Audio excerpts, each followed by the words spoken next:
Bonjour les filles, je vous retrouve pour une nouvelle vidéo, donc ce sera pour vous faire partager mes petites astuces Fimo.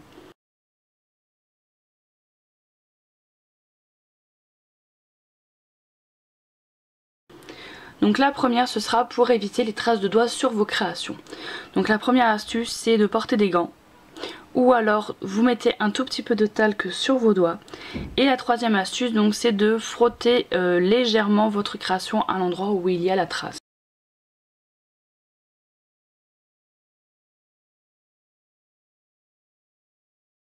Deuxième astuce, pour éviter d'aller vous laver les mains toutes les 5 minutes, moi ce que je vous conseille, c'est soit d'utiliser du gel hydroalcoolique, ou alors moi ce que j'utilise, donc ce sont des lingettes. Donc celles-ci je les ai achetées à Action pour 99 centimes et ça marche très bien, à part vraiment quand mes mains sont vraiment très sales, où là je vais les laver.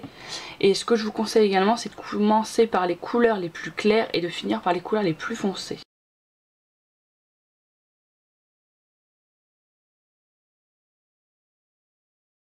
Ensuite, troisième astuce, donc c'est pour faire l'effet croquet. Donc vous avez trois astuces. Donc soit vous utilisez une paille comme ceci, ou alors vous pouvez très bien utiliser les emporte-pièces en forme de fleurs. Donc ceux-ci je les ai achetés à Cultura pour 2 € je crois. Ou alors vous avez donc dans le kit de 3 lames marque Fimo, vous avez la lame crantée comme ceci. Mais pareil, ça a un coût parce que le lot de 3 lames est à 10 €. Donc pour débuter, je vous conseille les deux premières. Hein. C'est moins cher.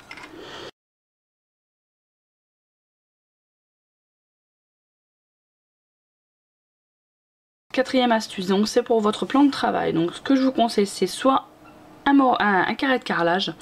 Donc je sais que dans certaines boutiques vous demandez pour avoir un échantillon et souvent ils vous donnent un carrelage gratuitement. Ou alors vous pouvez utiliser une plaque de verre, ou alors moi ce que j'utilise, donc c'est ceci, hein, vous le voyez quand je fais mes tutos. Donc en fait à l'origine c'est un plan de travail donc en verre, hein, et je l'avais acheté à Stokomani je crois pour 3 ou 4 € je crois, et enfin, ça marche très bien du fait que c'est du verre, ça ne colle pas.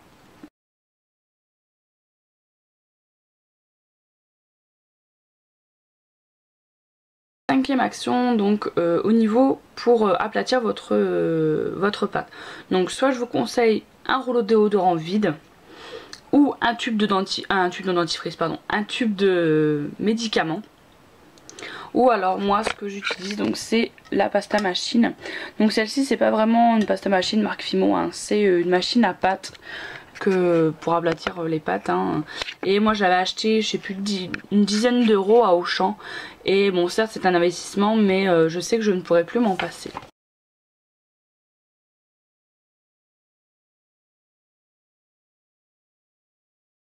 Ensuite, pour faire le bâton des pommes d'amour, donc j'ai pareil 3 petites astuces.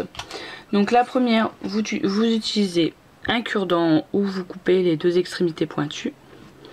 Ou alors vous pouvez utiliser un bâton comme ceci. Donc c'est le bâton que vous trouvez au milieu des cotons-tiges. Vous coupez les 2 morceaux en coton et vous récupérez le bâton plastique. Le seul inconvénient c'est que ça ne passe pas au four parce que le bâton va fondre. Voilà, donc vous la plantez dans votre pomme d'amour et vous l'enlevez pour la cuisson. Ou alors moi ce que j'utilise, donc c'est un petit bâton comme ceci, hein, que je vous avais présenté lors d'un achat. Voilà, ou alors ce que vous pouvez utiliser aussi également, c'est une allumette. Vous coupez le bout rouge de l'allumette et ça vous fait un petit bâtonnet comme ceci.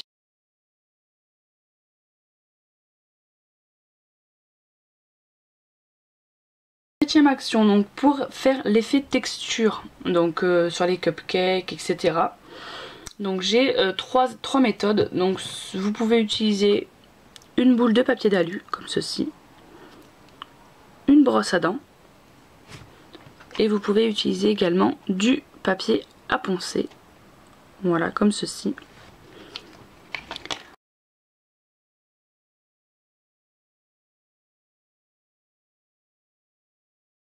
Les coulis, donc j'ai pareil 3 méthodes. Donc soit vous utilisez de la Fimo liquide et de la pastel sèche et ça vous donne ceci, du coulis.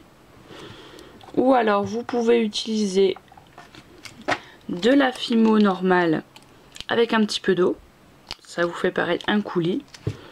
Ou alors vous achetez des coulis tout faits, donc comme ceci. Donc là c'est les Decomate.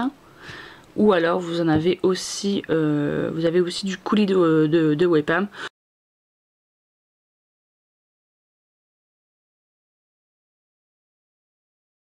Neuvième astuce, donc pour faire des moules. Donc soit vous utilisez du siligum, donc je n'en ai plus mais ça fait, c'est ça en fait. C'est une pâte blanche et bleue qu'il faut mélanger et ça vous donne un moule. Donc assez souple, là c'est pas moi qui l'ai fait, je l'ai acheté tout fait. Ou alors vous avez de l'Oyumaru, donc voilà, donc ça se présente par bâton, donc plus gros, hein, c'est parce que là j'ai coupé en deux. Vous le faites fondre et vous moulez votre création. Ce que je vous déconseille par contre, moi je l'avais vu sur YouTube et je croyais que ça allait marcher, du coup j'en ai acheté et en fait ça ne marche pas du tout. C'est de la pâte à rêve, voilà, j'en ai encore 3 pots je crois ou 4. Et je ne sais pas quoi en faire, je vais les garder pour ma fille parce que c'est marqué pâte à modeler révolutionnaire. Je la garderai pour ma fille pour elle faire bon, jouer, hein, parce que c'est à l'origine c'est pour enfants. Ou alors vous pouvez faire des moules maison, donc là je vais vous mettre le lien de ma vidéo donc pour faire des moules maison.